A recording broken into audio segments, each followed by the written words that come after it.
Hi friends, welcome to SK innovations. இன்றைக்கி நம்ம என்ன பார்க்க போகிறோன்னா, ரொம்பவே சாஃப்டான டேஸ்டியான லெமன் கேக் வீட்லேயே எப்படி பண்ணலான்னு பார்க்கலாம். இப்போ பார்த்திங்கன்னா, நான் லெமன் கேக் செய்கிறதுக்கு ஒரு எலுமிச்சை பழத்தோட காய் எடுத்து வச்சுருக்கேன். இப்போ இதோட தோலை கிரேட் பண்ணி எடுத்து வச்சுருக்கேன். பாருங்கள், இந்த மாதிரி கிரேட் பண்ணி எடுத்துக்கோங்க. அடுத்து இந்த லெமனோட சாறையும் நம்ம பிழிஞ்சு எடுத்து வச்சுக்கலாம். இந்த கேக் பார்த்திங்கன்னா எலுமிச்சை பழம் காயாக இருந்தால் நல்லாயிருக்கும். இப்போ பார்த்திங்கன்னா லெமன் ஜூஸும் எடுத்து வச்சாச்சு. இப்போ ஒரு மிக்ஸி ஜாரில் அரை கப் அளவுக்கு சர்க்கரை சேர்த்துருக்கேன். இதை நம்ம அரைச்சி எடுத்துக்கலாம். அரைச்சாச்சு. அடுத்து இதோட 1/4 கப் அளவுக்கு தயிர் சேர்த்துக்கலாம். தயிருக்கு பதிலாக 2 முட்டை கூட நீங்கள் ஆட் பண்ணிக்கலாம். அடுத்து இதோட 1/4 கப் அளவுக்கு ரீஃபைண்ட் ஆயில் சேர்த்துக்கிறேன். ஆயில் பார்த்திங்கன்னா ரீஃபைண்ட் ஆயில் தான் சேர்த்துக்கணும். கடலை எண்ணெயோ தேங்காய் எண்ணெயோ இந்த மாதிரி எண்ணெய்லாம் பயன்படுத்தக்கூடாது. அடுத்து இதோட 1/4 கப் அளவுக்கு காய்ச்சின பால் சேர்த்துக்கிறேன். சேர்த்துட்டு இதை 1 டைம் மிக்சியில் ஓட்டி எடுத்துகிட்டு வந்துடலாம். அவ்வளோதான், ஓட்டியாச்சு. அடுத்து இதோட 1 கப் அளவுக்கு மைதா மாவு எடுத்துக்கிறேன். மைதாவுக்கு பதிலாக கோதுமை மாவு கூட நீங்கள் பயன்படுத்தலாம். அடுத்து இதோட லெமன் ஜூஸ் சேர்த்துக்கலாம்.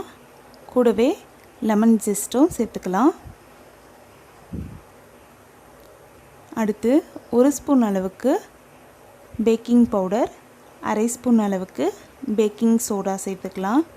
இதில் நம்ம ஆட் பண்ணியிருக்க லெமன் ஜெஸ்ட் பார்த்திங்கன்னா ரொம்பவே ஒரு நல்ல ஃப்ளேவரை கொடுக்கும். அடுத்து கொஞ்சமாக நான் எல்லோ கலர் ஃபுட் கலர் சேர்த்துக்கிறேன்.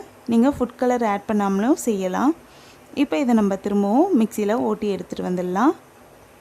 அவ்வளோதான், நம்மளோட கேக் செய்கிறதுக்கான மாவு சூப்பராக ரெடி ஆகிடுச்சு. இப்போ ஒரு பவுலில் கொஞ்சமாக நெய் விட்டுருக்கேன். இந்த நெய்யை இந்த பவுல் ஃபுல்லாகவே அப்ளை பண்ணி விட்டுக்கிறேன்.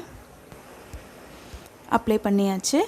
அடுத்து இதுக்கு மேலே கொஞ்சமாக மைதா மாவு போட்டுக்கிறேன். மைதா மாவு போட்டுட்டு இந்த மாதிரி நம்ம கிண்ணத்தை ஷேக் பண்ணினாலே அந்த மைதா மாவு எல்லா இடமும் பட ஆரம்பிச்சிடும்.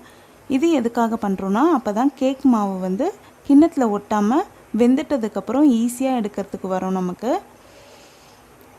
இந்த மாதிரி பண்ணிவிட்டு நம்ம ரெடி பண்ணி வச்சுருக்க கேக் பேட்டரை இதில் நம்ம ஆட் பண்ணிக்கலாம். ஆட் பண்ணியாச்சு. இப்போ நம்மளோட கேக் செய்கிறதுக்கான மாவு ரெடி ஆகிடுச்சு. இதை நம்ம வேக வச்சு எடுத்துக்கலாம். வேக வைக்கிறதுக்கு முன்னாடி ஒரு குக்கரில் அடியில் கொஞ்சமாக உப்பு சேர்த்து 10 நிமிஷம் சூடு பண்ணிக்கிறேன். 10 நிமிஷம் கழித்து நம்ம ரெடி பண்ணி வச்சுருக்க கேக் பேட்டரை இதில் வச்சிடலாம். நீங்கள் வைக்கும்போது இந்த கிண்ணம் பார்த்திங்கன்னா குக்கரில் எங்கேயுமே டச் ஆகி இருக்கக்கூடாது, அதாவது ஓரங்களில். இப்போ இந்த குக்கரோட கேஸ் கட்டையும் விசிலையும் ரிமூவ் பண்ணிவிட்டு மூடி வச்சிடலாம். இதை பார்த்திங்கன்னா சிம் ஃப்ளேமுக்கும் மீடியம் ஃப்ளேமுக்கும் நடுவில் வச்சு 40லேருந்து 45 நிமிஷம் வேக வச்சு எடுத்துக்கிறேன். இப்போ 45 நிமிஷம் ஆகிடுச்சு. நம்மளோட கேக் பார்த்திங்கன்னா ரெடி ஆகிடுச்சு. இப்போ இதை நம்ம தனியாக எடுத்து வச்சிடலாம்.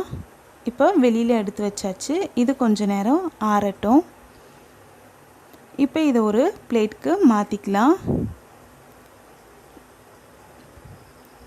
பாருங்கள், எடுக்கிறதுக்கு ரொம்பவே ஈஸியாக வருது. இப்போ இந்த கேக்கை நான் உங்களுக்கு கட் பண்ணி காட்டுறேன் பாருங்கள்.